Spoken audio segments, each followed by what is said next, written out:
قیوم، دنیا کے اندر اس نے اس کو جو ہے متعارف کروایا۔ اسی طرح آپ کو قرآن مجید میں علم فلکیات بھی ملے گا، علم جبلیات بھی ملے گا، اور کامرس کے علوم ملیں گے، ٹیکنالوجی کا علم ملے گا، میڈیا کے حقائق ملیں گے، علم الہندسہ، علم الطر ملے گا، علم الجر، علم المعانی، علم البدیع اور علم البیان آپ کو ملے گا۔ آپ قرآن مجید میں اگر ڈھونڈنا چاہیں موسموں کا علم اس کے اندر، علم التاریخ اس کے اندر، علم المناظرہ اس کے اندر، علم مناقشہ اس کے اندر، علم الجدال اس کے اندر، علم النقاش قرآن مجید کے اندر، اور اگر کوئی دیکھنا چاہے تو علم الحروب بھی ہے، علم النفس بھی ہے، علم الطب بھی ہے، علم الآداب بھی ہے، علم الارض بھی ہے، علم السماوات بھی ہے۔ اسی طرح ہم قرآن مجید کو دیکھتے ہیں کہ یہاں علم جبر بھی ہے، علم قدر بھی ہے، علم السمع والبصر بھی ہے، علم الابدان بھی ہے، علم الحیوان بھی ہے، فتوح البلدان کا علم بھی ہے، علم السلطہ بھی ہے، علم جغرافیہ بھی ہے۔ قرآن مجید کوئی چھوٹی کتاب نہیں، یہ علوم کا سمندر اور ٹھاٹھے مارتا جو ہے یہ ایک بحر مواج ہے کہ جس کے اندر سوشل ویلفیئر کا علم بھی ملے گا، علم الدفاع مدنی بھی ملے گا، سوشل سیکیورٹی کے علوم ملیں گے، علوم التجارہ آپ کو ملے گا، علوم السیاسہ ملیں گے، علم القوانین والدساتیر کے مجموعے ملیں گے، علم الجاسوسیہ ملے گا، علم احوال الملک والملوک ملے گا۔ کتاب اللہ کے اندر علم جن بھی ہے، علم انسان بھی ہے، علم حیوان بھی ہے، علم الطیور والوحوش بھی ہے، علم الحقول بھی ہے۔ آپ حیران ہوں گے، یہ کتاب اللہ ہے، یہاں آپ کو میٹرولوجی بھی ملے گی، یہاں جیولوجی بھی ملے گی، آپ کو یہاں زیالوجی بھی ملے گی۔ سوشیالوجی کا علم کو ڈھونڈے تو کتاب اللہ میں،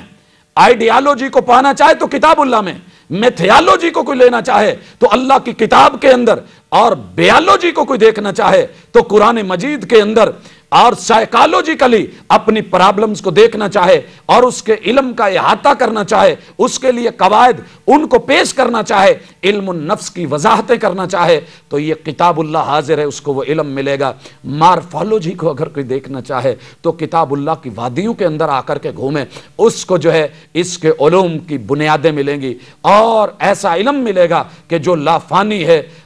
اس سے بڑھ کے بھی اور کیا کہوں، میری ناظرات بھی سن رہی ہوں گی، ہمارے یہ شعبہ جات بھی سن رہے ہیں، تو ہم بات کرتے ہیں گائناکالوجیکلی بھی اگر کوئی دیکھنا چاہے تو کتاب اللہ نے ابتدائیں دے دی، رہنمائیاں دے دی، علم دے دیا، اور اس کے لیے وہ کچھ دے دیا کہ انسان حیران ہو کر کے رہ جائے۔ آج لوگ کتنی صدیوں کے بعد ایکس رے مشینیں لے کر کے بات کرتے ہیں اور کتاب اللہ پہ نقطہ اعتراض اٹھاتے ہیں، اور الٹرا ساؤنڈ اور اس سے مابعد کی جدید ترین مشینری کو لے کر کے کہتے ہیں کہ ہم ان حقائق کو جانتے ہیں۔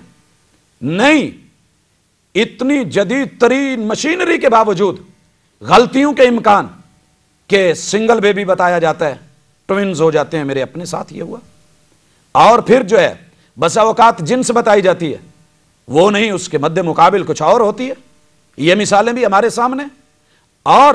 یہ سب کچھ جاننے کے باوجود، لائیو اور پریکٹیکلی کرنے کے باوجود انسان دنگ ہے کہ 14 صدیاں پہلے جب کوئی اس طرح کی لیبارٹری نہیں تھی، کوئی لیب نہیں تھی، اور اس کو کوئی اٹینڈ کرنے والا نہیں تھا، آپریٹ کرنے والا نہیں تھا، اور اس نے اس فن کو پڑھا اور جانا نہیں تھا، اور اس کے پاس کیمرے کی آنکھ نہیں تھی، دوربین اور خوردبین کا معاملہ نہیں تھا، اور وہ اندر کی جا کر کے وہاں کی ریڈنگ لے کر کے آئے، کوئی اس طرح کی چیز نہیں تھی، لیکن ایک پانی کی بوند سے لے کے یخرج من بین الصلب، والد کی پشت سے لے کے والترائب، ماں کی سینے کی ہڈیوں کے ماورا علاقے کو لے کر کے یخرج، یہ من بین الصلب والترائب کا معاملہ بھی بیان کر دیا۔ فَلْيَنْظُرِ الْإِنسَانُ مِمَّا خُلِقَ مِن مَّاءٍ دَافِقٍ، اس کے اچھلنے کے حقائق بھی بیان کر دیے، اور پھر اس کو ماں کے رحم کے اندر جنین بنا کر کے وہاں جو ہے اس کا مکسچر لا کر کے اس کو انتہائی خوبصورت حسین و جمیل انسان بنا کر کے معاشرے کے اندر دنیا نے مقابلہ حسن میں پیش کر دیا۔ کیا آج بھی دنیا کہے گی کہ یہ کتاب اللہ جو ہے کسی انسان کی کتاب ہے؟ یقیناً یہ ان حقائق پر مبنی ہے جس کو ایک خالق جان سکتا ہے، اور وہ اللہ رب العالمین ہیں، جو الرحمن الرحیم ہیں، جو مالک یوم الدین ہیں، جن جیسا کوئی اور خالق نہیں، جن جیسا کوئی اور رازق نہیں۔ یہ حقیقت ہے کہ یہ کلام اسی کی ہے، یہ کتاب اسی کی ہے، انسانیت کی رہنمائی کے لیے ہے۔ یقیناً خالق سے بڑھ کے اپنی مخلوق کو زیادہ جب کوئی اور نہیں جان سکتا تو پھر اس کے رہنما اصولوں کو لے کر کے ہی ہم کامیاب ہو سکتے ہیں۔ تو ناظرین آئیے رمضان المبارک کی ان مبارک گھڑیوں میں، ان مقدس لمحات میں اور بابرکت ان اوقات کے اندر ہم کتاب اللہ کے ساتھ جہاں یہ ایک ایمانی تعلق رکھتے ہوں اور اس کے ساتھ یہ ایک ایقان اور یقین کا رشتہ رکھتے ہوں، وہیں اس سے ہم رہنمائی بھی لیں۔ صرف یہی نہیں کہ یہ اللہ کی کتاب ہے، یہ سچی کتاب ہے، یہ برحق کتاب ہے، یہ کتاب انقلاب بھی ہے، یہ زندگیوں کو بدلتی ہے۔ آپ اس کے اندر اگر پڑھ رہے ہیں کہ اللہ نے شرک سے روکا ہے اور توحید کی دعوت دی ہے، تو کتاب اللہ کا اعجاز یہ بھی ہے کہ یہ انسان کے اندر سے شرک کو مٹا کر کے اللہ کی توحید کے باغات کو وہاں بہاریں دے دے۔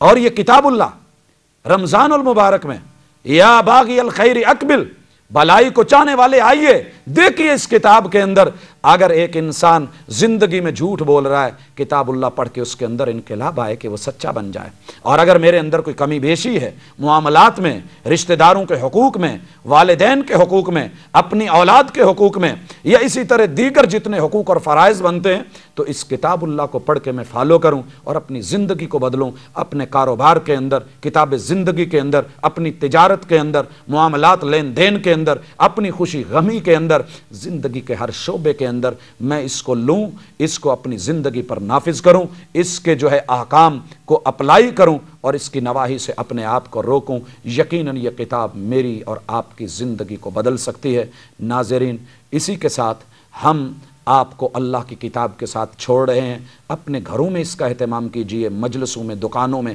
اس وقت کو ضائع نہیں کیجئے، پاکٹ سائز قرآن مجید لیجئے اور پھر